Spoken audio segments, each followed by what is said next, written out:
बिना कमाने वाली पत्नी, माँ, बेटा और बहू तीनों डाइनिंग टेबल पर बैठकर खाना खा रहे थे। खाना खाते खाते बेटा अपनी पत्नी से बोला, प्रतिभा, तुमने आज भी चना दाल और रोटी ही बना दी। कम से कम खाना बनाने में तो आलस मत किया करो। कुछ अच्छे पकवान भी बना दिया करो। घर पर ही तो रहती हो, बिल्कुल भी खाना नहीं बनाना चाहती हो तुम। प्रतिभा बोली, बनाने वाली तो मैं आज बेसन का हलवा भी थी, लेकिन बेसन आई नहीं। मैंने कल ऑर्डर करी थी। कोई बात नहीं, कल बना दूंगी। किचन में कुकर की सीटी सुनाई देती है और खाना खाते खाते प्रतिभा किचन में चली जाती है। किचन से वापस आकर डाइनिंग टेबल पर बैठते हुए प्रतिभा कहती है कि आलू पकाने के लिए रखे थे, शाम को आलू की चटपटी भजिया बनाऊंगी।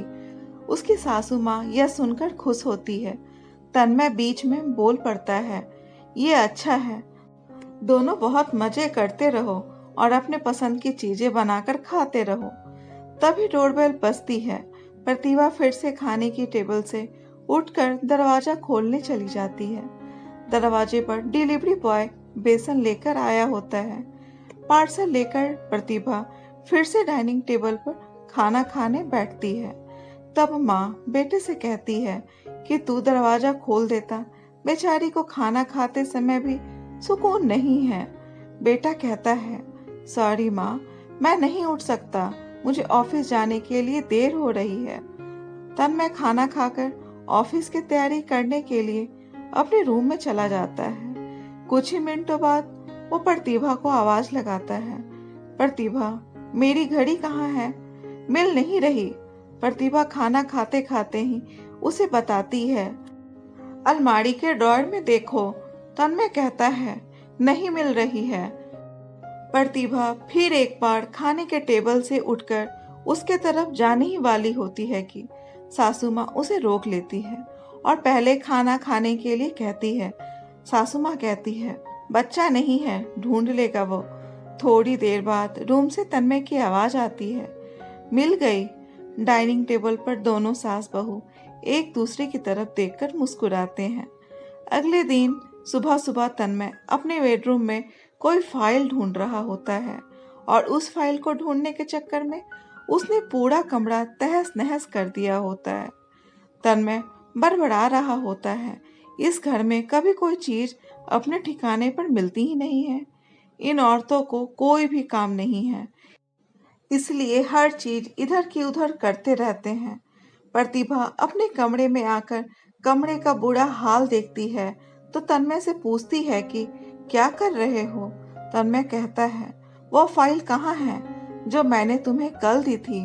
प्रतिभा तुरंत वो फाइल निकालकर तन्मय के हाथों में थमा देती है और उससे कहती है कि एक बार मुझसे पूछ लिया होता, पूरा कमरा फैला के रख दिया है। तन्मय उल्टा प्रतिभा को ही डांट देता है और कहता है, ठीक है, अगर पूरा कमरा फैला दिया है तो तुम्हें और काम भी क्या है? यही काम पूरा दिन करते रहो। कभी कभी लगता है मुझे हाउसवाइफ से शादी करनी ही नहीं चाहिए थी। इतना बोलकर तन्मय ऑफिस के लिए निकल जाता है। पति पत्नी की यह बातचीत माँ भी सुन रही होती है, जिसका तन्मय को पता नहीं होता। अब माँ और प्रतिभा तन्मय को सबक सिखाने के लिए एक तरकीब निकालते हैं। अगले दिन सुबह सुबह जब तन्मय नींद से जागता है तो प्रतिभा को चाय के लिए चिल्लाकर कह रहा होता है। पास ही में सोफे पर बैठी माँ उसे कहती है, प्रतिभा नहीं है, वो अपने मायके गई है, कोई जरूरी काम था। तन्मय फोन निकालकर प्रतिभा को कॉल करने लगता है। तब माँ उसे रोकते हुए कहती है, फोन मत कर, मायके ही तो गई है, आ जाएगी 3-4 दिन में। तन्मय फोन रख देता है और माँ से कह रहा होता है कि माँ चाय। तभी माँ बोल पड़ती है, हाँ हाँ, 2 कप बनाना, मैं भी पीऊंगी। बेमन से तन्मय किचन की तरफ जाने लगता है चाय बनाने के लिए। तब माँ फिर से कहती है, अरे बेटा रुको। तन्मय को लगता है कि माँ उसे रोककर खुद चाय बनाने चली जाएगी, लेकिन माँ कहती है, मेरी चाय में थोड़ी चीनी कम डालना। तन्मय चाय बनाकर लाता है। माँ और बेटा दोनों चाय पी रहे होते हैं। तब माँ बोलती है, अच्छी बनाई है, लेकिन जो प्रतिभा चाय बनाती है उसमें तुलसी की कुछ पत्तियां डाल देती है, उसका स्वाद ही अलग आता है। बेटा, कोई नहीं, अगली बार जब तू चाय बनाएगा तो ध्यान रखना। तन्मय माँ की तरफ देखता ही रह जाता है। थोड़ी देर बाद तन्मय माँ से कहता है, माँ, आज खाने में पनीर की सब्जी। माँ फिर से तन्मय की बात काटते हुए कहती है, अरे वाह, आज मेरा बेटा मुझे पनीर की सब्जी बनाकर खिलाएगा। अच्छा है, काफी दिनों से पनीर खाने की इच्छा हो रही थी। तन्मय कहता है, अरे माँ, मैं तुम्हें पनीर की सब्जी बनाने के लिए कह रहा था। माँ कहती है, नहीं बेटा, मेरे घुटनों में बहुत दर्द रहता है, मैं इतने घंटों तक किचन में नहीं खड़ी रह सकती। तन्मय अपना फोन निकालकर रेस्टोरेंट से ऑर्डर करने लगता है।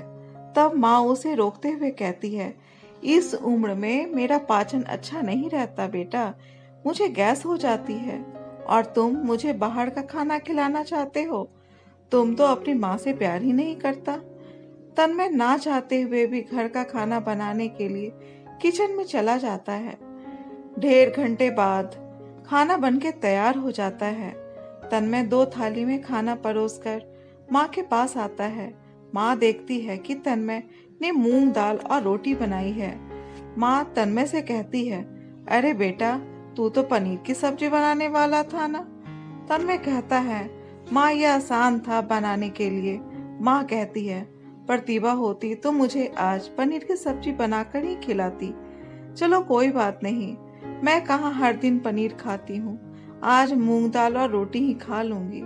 आ बैठ, साथ में मिलकर खाना खाते हैं। दोनों बैठकर खाना खाने लगते हैं। तन्मय ने पहला निवाला मुंह में रखा ही होता है कि माँ उसे कहती है, अरे बेटा, दाल में नमक थोड़ा कम है, जाकर जरा नमक लेकर आ।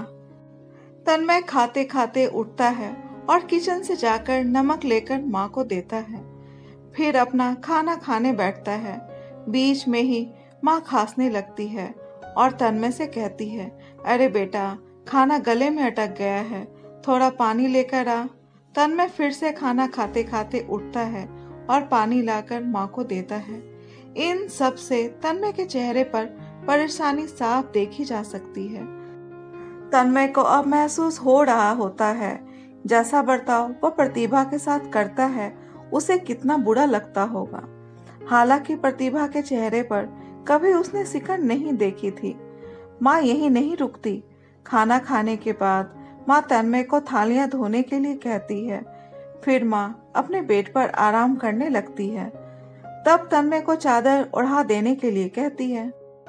उसके बाद जब तन्मय रूम से जा रहा होता है, तब उसे रोककर एसी कम करने के लिए कहती है। इन सब कामों से अब तन्मय परेशान हो जाता है, लेकिन कुछ बोल नहीं पाता। अगले दिन सवेरे सवेरे तन्मय खाना बनाने के लिए सब्जियां काट रहा होता है, लेकिन उसका ध्यान सब्जियों पर नहीं होता।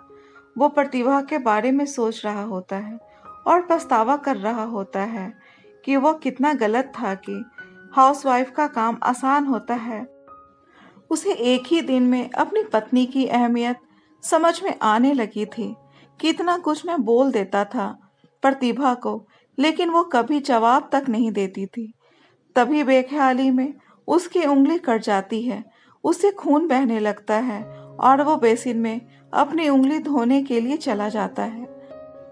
तभी प्रतिभा उसके पास आकर उसके हाथों में पट्टी बांधने लगती है। यानी कि प्रतिभा कभी मायके गई ही नहीं थी। यह तो सास बहू के प्लान का हिस्सा था, जिससे वो तन्मय से छुपकर उसी घर में रह रही थी। तन्मय प्रतिभा को देखकर काफी खुश हो जाता है। प्रतिभा से कहता है, घर का काम हम दोनों मिलकर किया करेंगे। प्रतिभा पूछती है, ऐसा क्यों? तन्मय कहता है कि अगर घर हम दोनों का है तो घर का काम भी हम दोनों का ही होना चाहिए। माँ अपने बेटे बहू की बातों को दरवाजे के बाहर से सुन रही थी और बहुत खुश हो रही थी। दोस्तों, ये कहानी कैसी लगी? अपने विचार कमेंट बॉक्स में जरूर बताएं, और अगर कहानी अच्छी लगी हो तो कहानी को लाइक, शेयर और चैनल को सब्सक्राइब जरूर करें। कहानी सुनने के लिए धन्यवाद।